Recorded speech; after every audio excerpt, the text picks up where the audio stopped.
இன்னைக்கு வாரிசு அரசியல் திரு கருணாநிதி, அதுக்கு பிறகு ஸ்டாலின், அப்புறம் உதயநிதி ஸ்டாலின் முடிச்சுட்டார். வாழைமரத்துல இடக்கண்ணு நினைக்கும், வாழைக்கு மரம் நட்டு தான் அந்த வீட்டுல இடக்கண்ணு முடிக்கிட்டே இருக்கு. அது மாதிரி குடும்பத்துல ஒவ்வொருத்தரா வந்துட்டே இருக்கிறாங்க. இது என்ன மன்னர் பரம்பரை இல்லையா? இது என்ன மன்னர் ஆச்சா? இது ஜனநாயக நாடு. யார் வேணாலும் பதவிக்கு வரலாம். ஏன் இங்க உட்கார்ந்துருக்கிறீங்க? பதவிக்கு வரலாங்க. ஏன் இவர் கையெழுத்து போட செல்லாதா? கையெழுத்து போட செல்லாதா? ஜனநாயக நாட்டில் யார் வேணாலும் மக்கள் செல்வாக்கு இருந்தால் முதலமைச்சராகலாம், அமைச்சராகலாம். இது அனைத்து இந்திய அண்ணா திராவிட முன்னேற்ற கழகத்தில் பின்பற்றோம். திமுக அப்படி அல்ல, வாரிசு அரசியல். திரு கருணாநிதி, திரு ஸ்டாலின், திரு உதயநிதி ஸ்டாலின் கொண்டு வருவதற்கு முயற்சிக்கிறாங்க.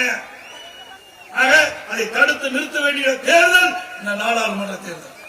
நாடாளுமன்ற தேர்தல் நீங்க கொடுக்கின்ற தீர்ப்பு வாரிசு அரசியலுக்கு முற்றும் விளைவிக்கின்ற தேர்தலாக அமைய வேண்டும்.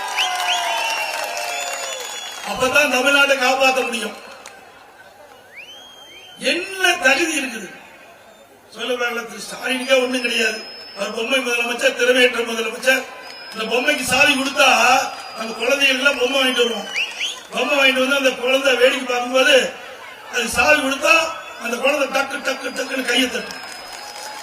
அது மாதிரி ஸ்டாலின் என்ற பொம்மைக்கு குடும்பத்திற்கு சாவி கொடுத்து வச்சுட்டா அது வந்து தட்டிட்டு.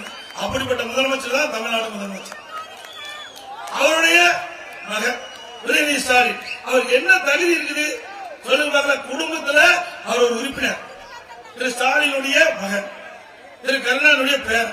இதை வைத்து இவர் என்ன அரசியல் பெரிய சாதிச்சிட்டார்.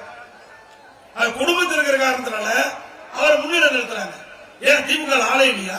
ஸ்டாலின் இன்னொன்னு பேசுறார். ஒரு இடத்துல எடப்பாடி பழனிசாமி மற்ற எதிர்கட்சி எல்லாம் திமுக ஒரு குடும்ப அரசியல் என்று சொல்லிக் கொடுக்கிறார். அதுக்கு அவர் பதில் சொல்றாரு, ஆமா நாங்க குடும்பம் தான், எங்க கட்சி நிர்வாகிகள் தொண்டர்கள் எல்லாம் சேர்ந்தது குடும்பம் தான். சரி, மகிழ்ச்சி. அந்த குடும்பத்தில் ஒருத்தர் பதவி உடைய அதான் நீங்க கட்சி நிர்வாகிகள் ஒரே குடும்பம் சொல்கின்ற திரு ஸ்டாலின் அவர்களே, அந்த குடும்பத்தில் ஒருவரை எடுத்து நீங்க திமுக கட்சி தலைவர் என்று அறிவிங்க.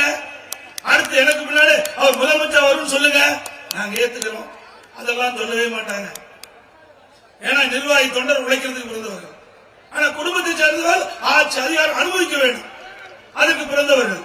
ஆக திமுக என்று சொன்னால் இரட்டை வேடம் போடுகின்ற ஒரே கட்சி தமிழ்நாட்டில் திமுக தான்.